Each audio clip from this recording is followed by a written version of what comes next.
திருப்பரங்குன்றம் மலையில் தீபமேற்ற அனுமதி ஹைகோர்ட் உத்தரவு.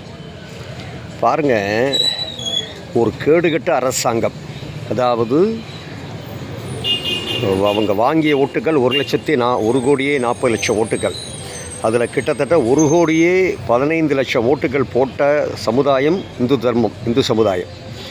ஆனால் அந்த இந்து சமுதாயத்தவர்களுக்கு திருப்பரங்குன்றத்தில் மலை மேலே ஏறி தீபம் ஏற்றுறதுக்கு அனுமதி மறுத்திருக்காங்க இந்த ஒரு அரசாங்கம். இப்படி ஒரு கேடுகட்ட அரசாங்கத்துக்கு ஓட்டை போட்டு அவங்கள அனுப்பிச்சி விட்ருக்காங்க நம்ம சமுதாயத்தை சேர்ந்த மக்களே. வெக்கமாக இல்லை? நம்ம சமுதாயத்தை சேர்ந்த அத்தனை பேரும் இந்த இந்த இந்த திமுக அரசுக்கு ஓட்டு போட்ட அத்தனை பேரும் தயவு செய்து உங்கள் கைகளை நீ எதில் கழுவுவீங்களோ தெரியாது, உங்கள் மனசை தயவு செய்து கழுவுங்க. இப்படி ஒரு கேடுகட்ட அரசாங்கம் கொடுக்கக்கூடிய ஒரு 3,000 ரூபாய்க்காகவும் அவங்க கொடுக்கக்கூடிய ஒரு சேலைக்காகவும் நீங்கள் ஓட்டை திரும்பி அவங்களுக்கு போட்டிங்கன்னா நீங்கள் தான் தயவுசெய்து சாமி கும்பிட போயிடாதீங்க. தயவுசெய்து முருகப்பெருமான்கிட்ட போயிடாதீங்க, சிவன்கிட்ட போயிடாதீங்க, அம்பாள்கிட்ட போய் எனக்கு கஷ்டம்னு சொல்லி தயவுசெய்து போய் நின்றாதீங்க. நிச்சயமாக உங்கள் கஷ்டத்தை அந்த அம்பாலோ அந்த சிவனோ அந்த முருகனோ நிச்சயமாக காப்பாற்ற மாட்டார்.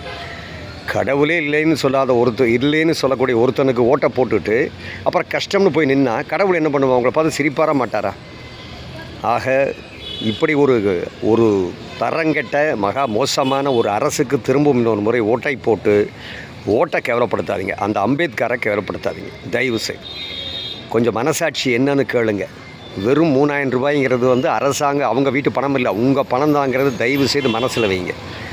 இந்த 3,000 உங்களுக்கு கொடுக்க பதிலாக உங்கள் ஊரில் ரோட்டை போட்டாங்களா? உங்கள் ஊரில் கரெக்டாக குப்பைகள் எடுத்தாங்களா? உங்கள் ஊரில் இருக்கக்கூடிய அந்த அதிகாரிகள் எந்த விதமான சம்பளமோ கமிஷனோ இல்லாமல் வேலை செஞ்சாங்களா?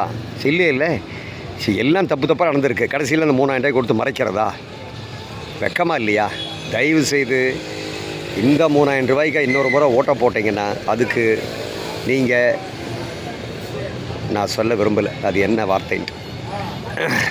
ஆக இந்த தர்மம் இது என்றைக்கும் ஒன்றை புரிஞ்சுக்கணும். ஆட்சி செய்கிறவங்க புரிஞ்சுக்குங்க, நீங்கள்லாம் நிரந்தரமானவங்க கிடையாது, புரியுதா? ஏதோ ஒரு 5 ஆண்டுகள் உங்களை பதவியில் உட்கார வச்சிட்டாங்கிறதுக்காக சும்மா ஆடி பார்க்காதீங்க.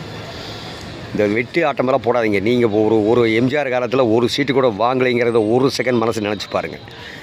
ஆக எந்த விதத்துலேயும் அடுத்த முறை நீங்கள் ஆட்சிக்கு வருவீங்கிற நம்பிக்கையை உங்களுக்கு துளி கூட யாருமே எழுதி தரவே இல்லை. ஆனால் நீங்களாக நினச்சிக்கிறீங்க நீங்கள் செய்கிறதா இல்லை சரின்ட்டு. ஆள்வோரே, தயவு செய்து அரசியலுங்கிறது அந்த பக்கம் இந்த பக்கம் காற்றுல ஆடுற படகு மாதிரி, புரியுதுங்களா? ஒரு அலை அடித்தா கமுந்து போயிடுது.